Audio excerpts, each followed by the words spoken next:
You're listening to Morning Motivation with Matthew. Morning Motivation is a podcast that helps you focus on setting your week in motion. Each episode, we'll dive into topics focused on being and remaining motivated. Regardless of what stage you are in life, we need men who are now more committed than ever and dedicated to not giving up, not just for those around you, but for yourself. We want you to live a life fulfilled and not allowing 10 or 15 years to go by wishing you've achieved that goal you had. Look, I'm not saying I get it right all the time, but what I can tell you is that I'm fighting to keep it together. I decided to start this journey into podcasting based on life lessons and gleaning from mentors who've helped me every step of the way. Remaining motivated is more than just saying you're motivated. It's a choice followed by an action. A choice to get out of bed every morning, not knowing what the day will hold. A choice to continue holding down the family and supporting everyone else mentally, emotionally, financially, and physically.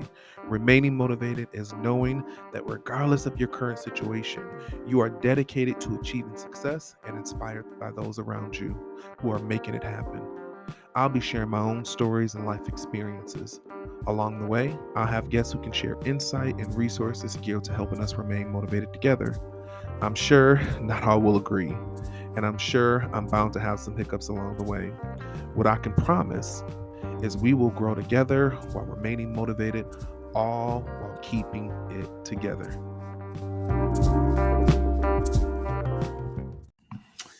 Good morning, good people, and welcome back to another episode of Morning Motivation with Matthew.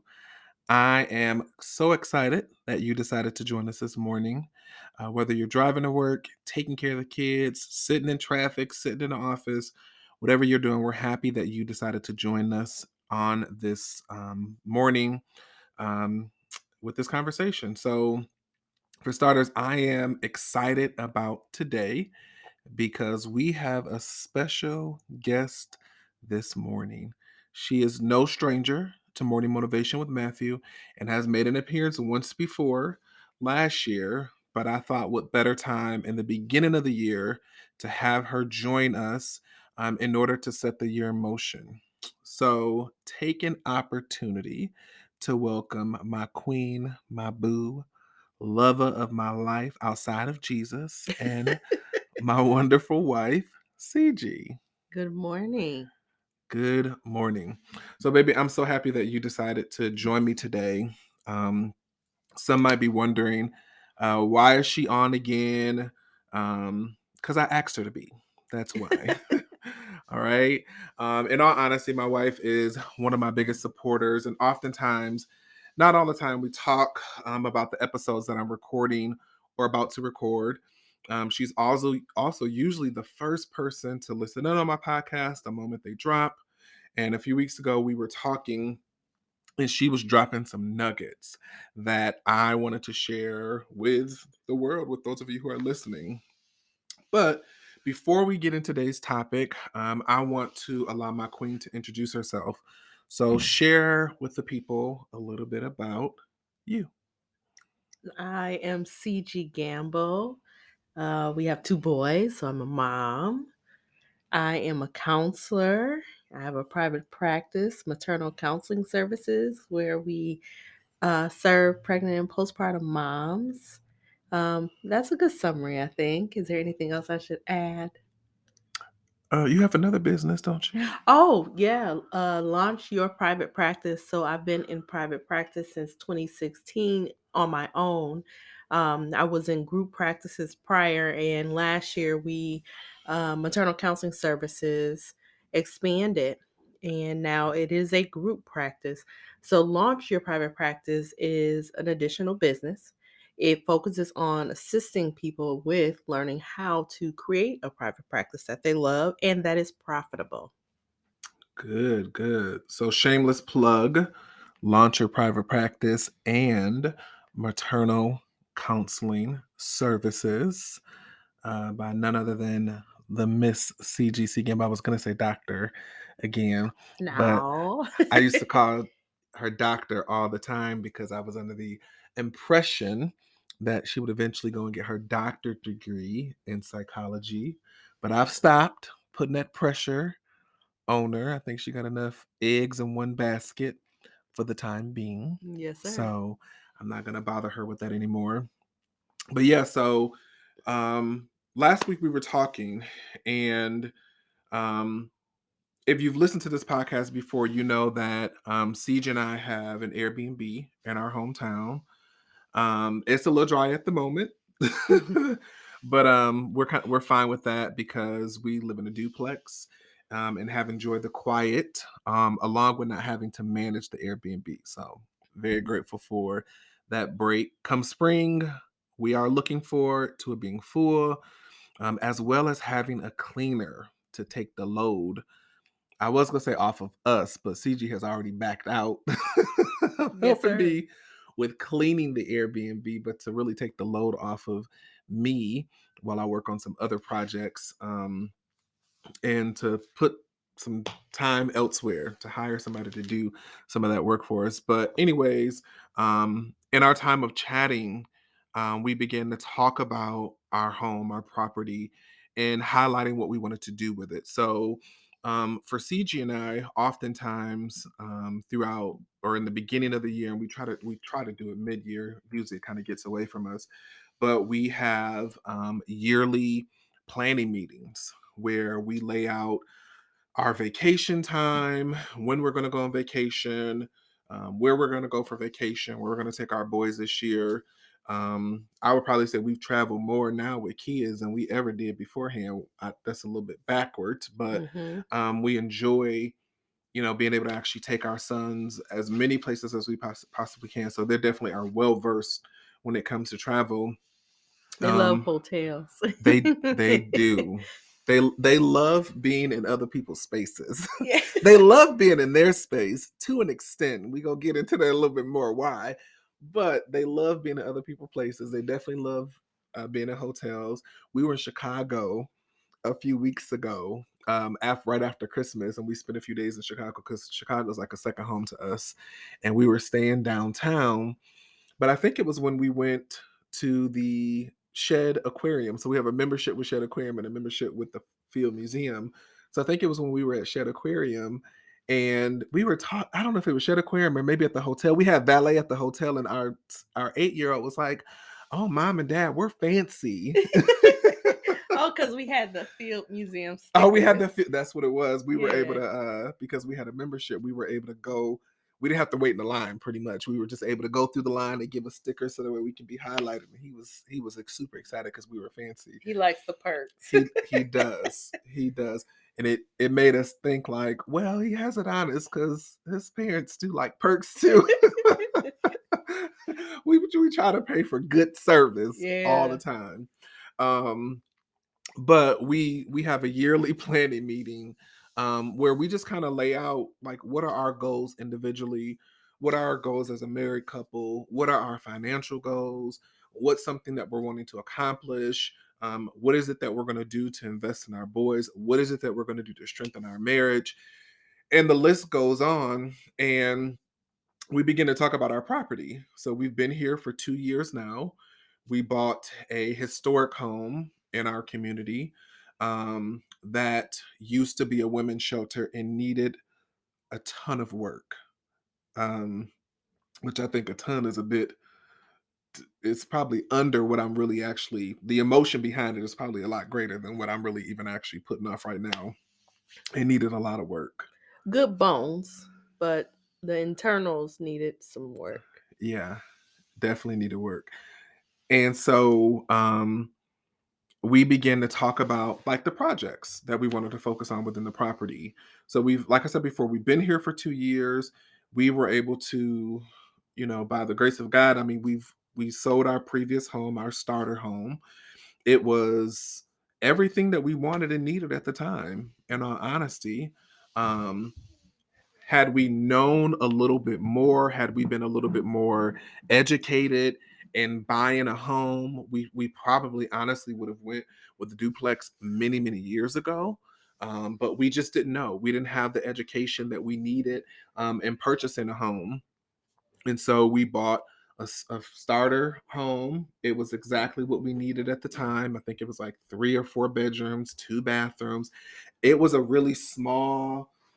I want to say maybe like Cape Cod house. Would you say, honey? It was like It was Cape Cod, but it was bigger it than what was it really looked. big in the inside, but it looked really small. It looked small on the from the outside, and we loved it. We loved it. We knew that we probably wouldn't be there too much longer, but especially because we had two kids, they took up all of the space for the most part. You know, we worked from home. This is the height of COVID.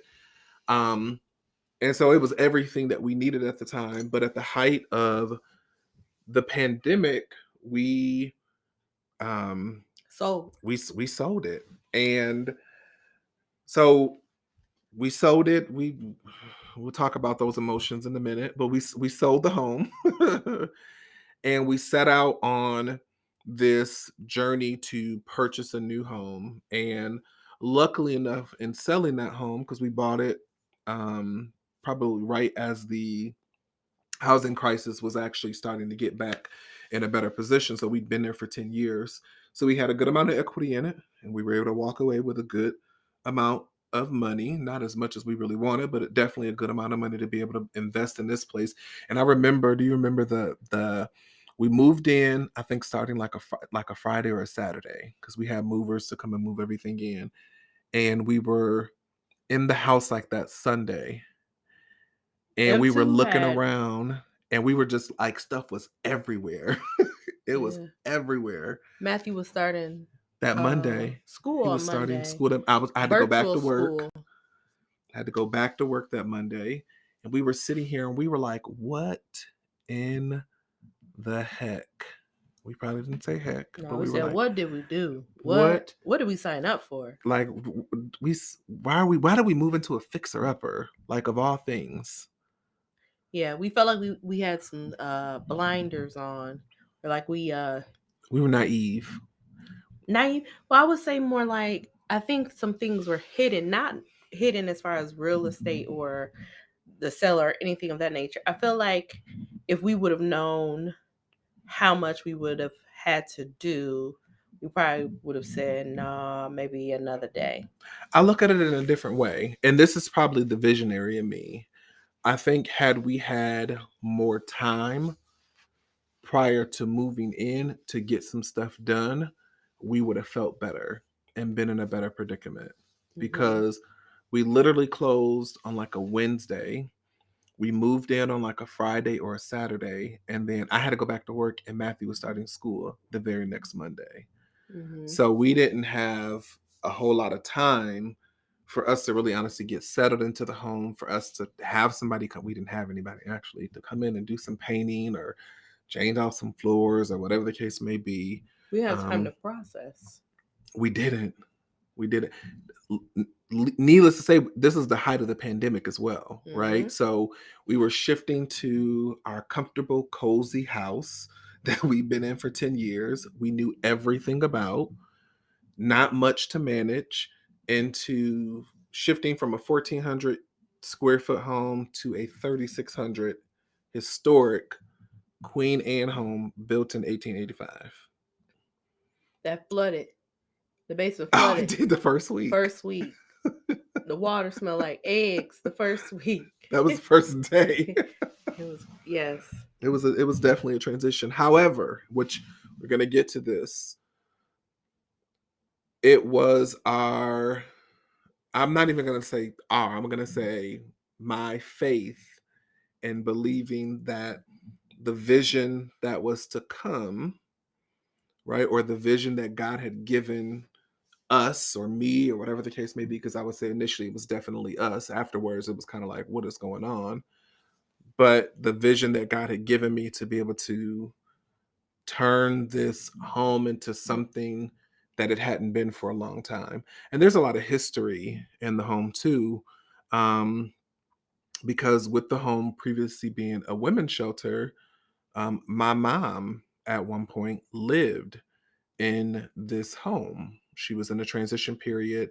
She had been kicked out of our home, and so it was like, we needed a place to stay, and she was able to look into resources and able to stay in this women's shelter for a few weeks as we prepared to kind of transition into a home. So for me, Like the thought of not being here really wasn't an option because once we moved here, although we had a lot of moments of regret, um, it was a lot of sentimental value to the home for me to say 20 years or so ago, right? That my mother lived here when she was down on her luck and in a really difficult place in her life, and to be able to purchase the home, 20 something years later, it was a win.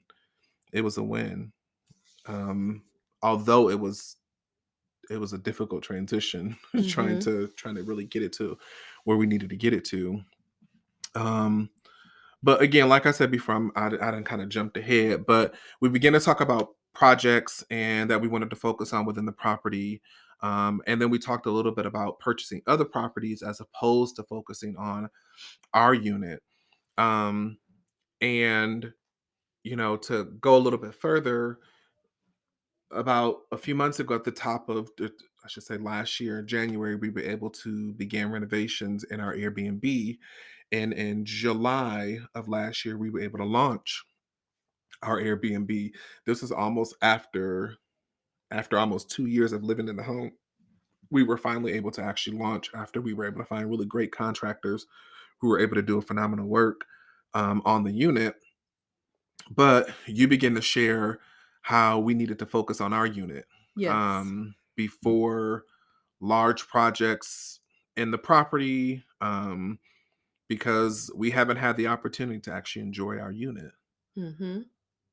And you went on to share how our Airbnb was a reflection of what we represented Mm-hmm. and who and how we represent ourselves, but our unit was not really a reflection of us.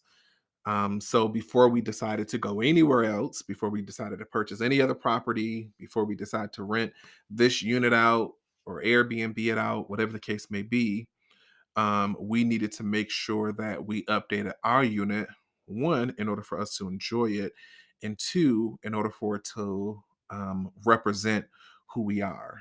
So, talk a Yes. little bit about that.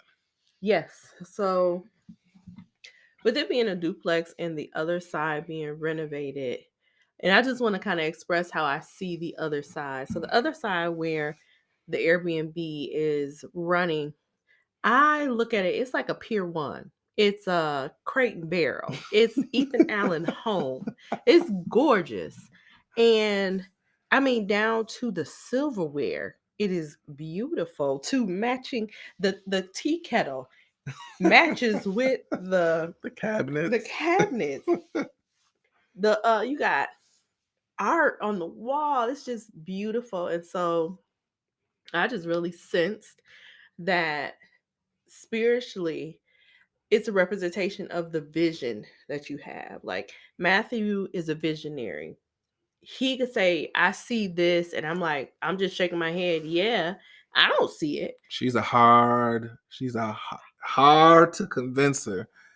it She I go roll just with don't, you. I'm a roll, She go roll, but but I don't see it in the yeah, same way. yeah. But he can visually see things, especially when it comes to like projects. Even our first house, I didn't see it in our first house. Like Oh yeah, we you went didn't. there and I was like, no. But I was looking at You was we thrown off I by the was thrown off people that because there were. were people in there when we It were was a looking at it. snowstorm. It The kids was, were there.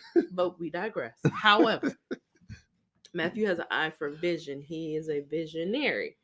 I am more like, okay, what are we doing this week? So Very realistic. Very with in the that, moment. yeah, with that, what I've noticed, because even with our old home, we were renovating it to leave. hmm hmm This home, we renovated the other side. We're not sitting in it. And our present side needs to be renovated. The floors are old. Um there's things that need to be patched. There's drywall in certain spaces. Like Now, seriously. the drywall situation, that is only because we closed off the unit. So Right. yes, we need to finish it over here, but it's It's it's livable. yeah. It's livable, but it is not Pier 1 Crate and Barrel Ethan Allen home. So with that, if we look at this spiritually, sometimes we shift before we even get to enjoy. Yeah. And I think we get so focused on building that we don't rest in beauty. And I think that's one thing that I bring for us is like, okay, how can we rest in this? Yeah. And so Definitely very centering. It's like, yeah, I'm ready to go. And CG be like, bring it back. we're not Bring doing it all back. Let's process this. Let's Yeah. enjoy where we are first before we jump out. Yeah. So before we build another house for someone else, before we produce something for somebody else, before we get another unit, and before, because what we would probably have done before we had this conversation is renovate our current side and move out. Yeah. That was the That plan. would have been That what was would the have plan. happened. Mm-hmm. And would it have been a good investment? Sure would. But it would be a continuation of not being able to rest in now. But the other thing is that our vision needs to match our reality. And a lot of times our vision doesn't match our reality. Come on. I look at our crate and barrel side.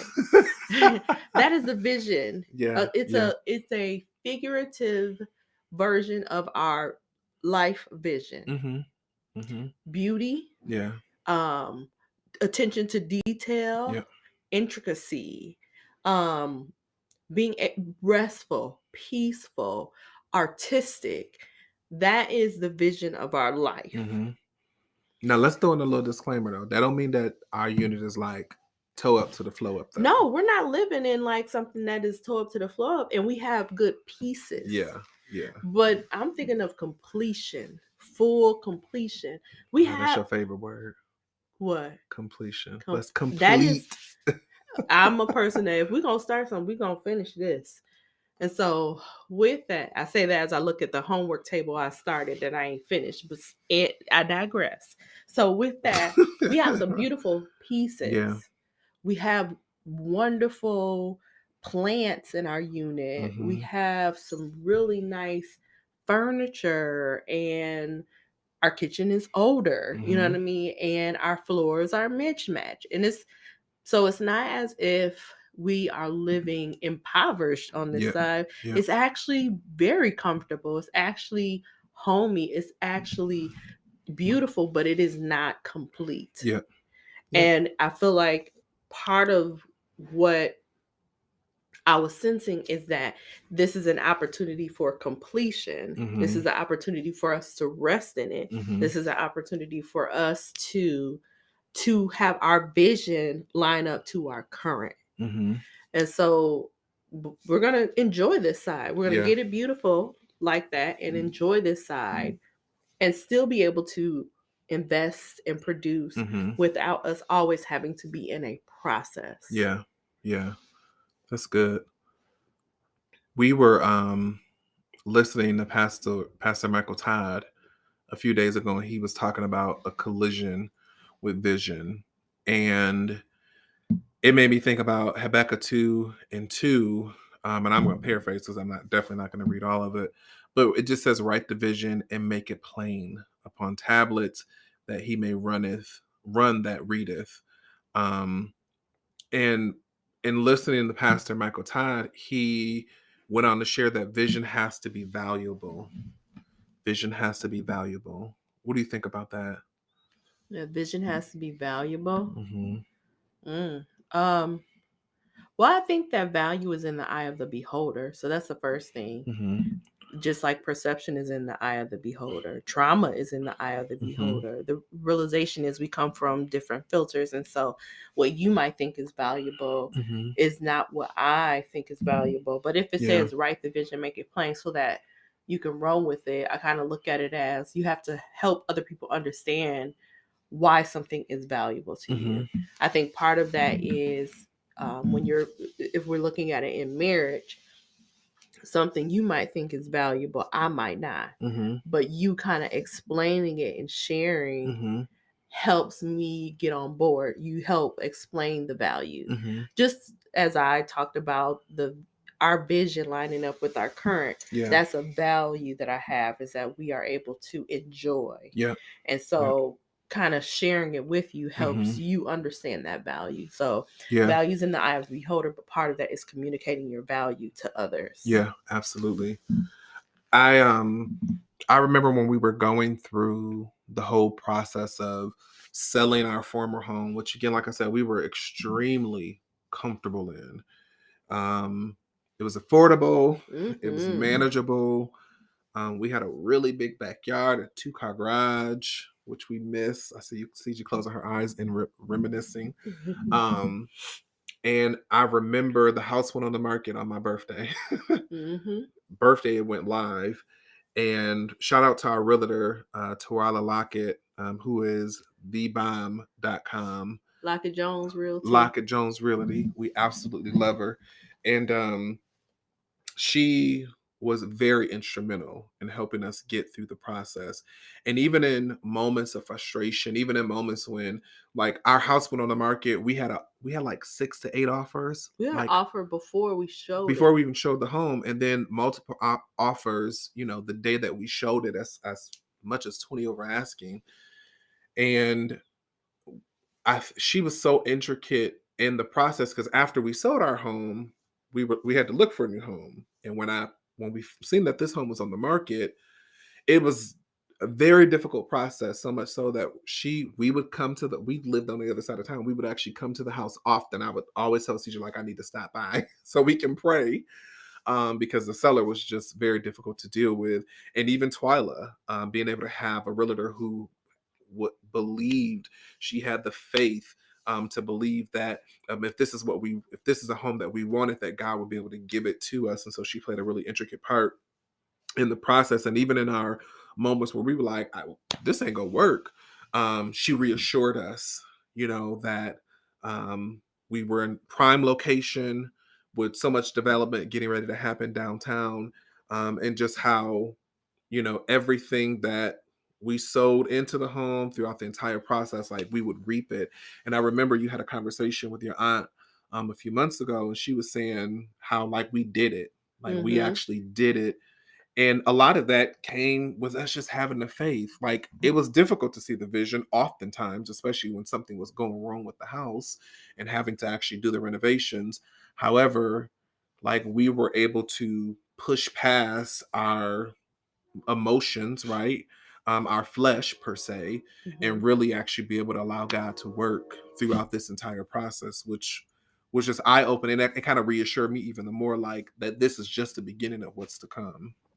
Well, I think part of that is we sometimes don't celebrate when we have achieved something, or we don't even realize that we've achieved it, because even the things that we achieve come with other responsibilities. Yeah. So, like, we set out before we moved here to renovate the Airbnb side, begin putting it on Airbnb so that we can bring in additional income into our home. We literally did that.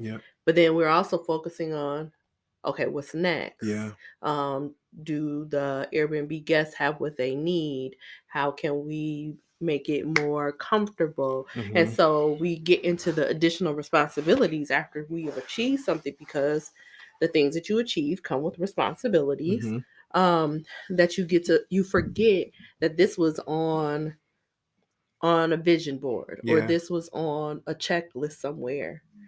So long story short, we actually achieved it. Yeah. Praise God for that. Here's what I